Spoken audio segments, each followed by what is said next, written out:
কোথায় দেবে, মানুষ যেখানে বাস করে সেখানে দেবে নাকি অন্য জায়গায় ফিতরা স্থানান্তরিত করা যেতে পারে? এই মাসআলা, এটি একটি গুরুত্বপূর্ণ মাসআলা।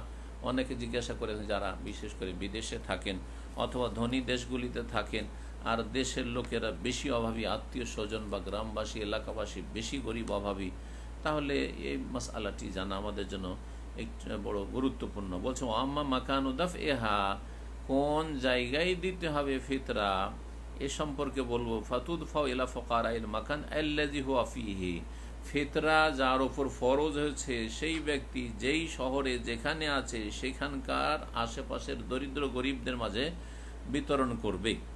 যেই সময় আপনার উপর ফিতরা ফরজ হচ্ছে, অর্থাৎ ঈদের দিন আপনি যেখানে আছেন, ঈদের রাতে যেখানে আছেন সেখানেই আপনি ফকির মিসকিনকে দেবেন। সেটা আপনার স্থায়ী জায়গা হোক অথবা অস্থায়ী জায়গা হোক, আপনি সফরে আছেন, আপনি হজ উমরা বা কোনো সফরে এসেছেন বা অন্য কোনো দেশে সফরে গিয়েছেন, জি, বিশেষ করে যদি সেটা ফজিলতপূর্ণ জায়গা হয়, মর্যাদাপূর্ণ জায়গা হয়, যেমন মক্কাতুল মুকাররমে আছেন, মদিনা মুনাওয়ারে আছেন, আর সেখানে ফিতরা না দিয়ে আপনি এখানে হয়তো উমরা এসে আছেন আর ঈদ করছেন এখানে, আর ফিতরার জন্য আপনি দেশে অর্ডার করছেন বা এখানে প্রবাসে মক্কা মদিনায় থাকছেন, এখানে ফিতরা না দিয়ে দেশে দিচ্ছেন, এমনটা করবেন না, শাইখ বলছেন।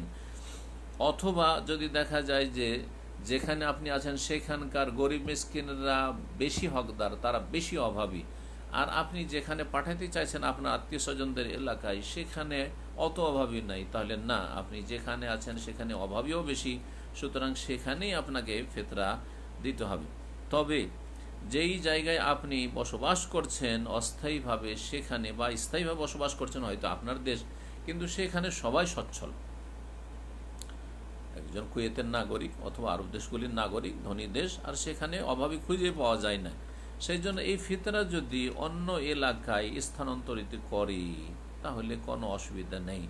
অথবা আপনি এমন জায়গা আছেন সেখানে কে যে ফিতরার হকদার আপনি বুঝতেই পারছেন না, ফিতরার হকদার গরিব মিসকিন খুঁজেই পাচ্ছেন না সেখানে, তাহলে আপনি সেখান থেকে স্থানান্তরিত করতে পারবেন বা অন্য জায়গার হকদারদেরকে দিতে পারবেন। এক কথায় প্রয়োজন যদি হয় তাহলে অন্য জায়গায় স্থানান্তরিত করা যাবে ফিতরা।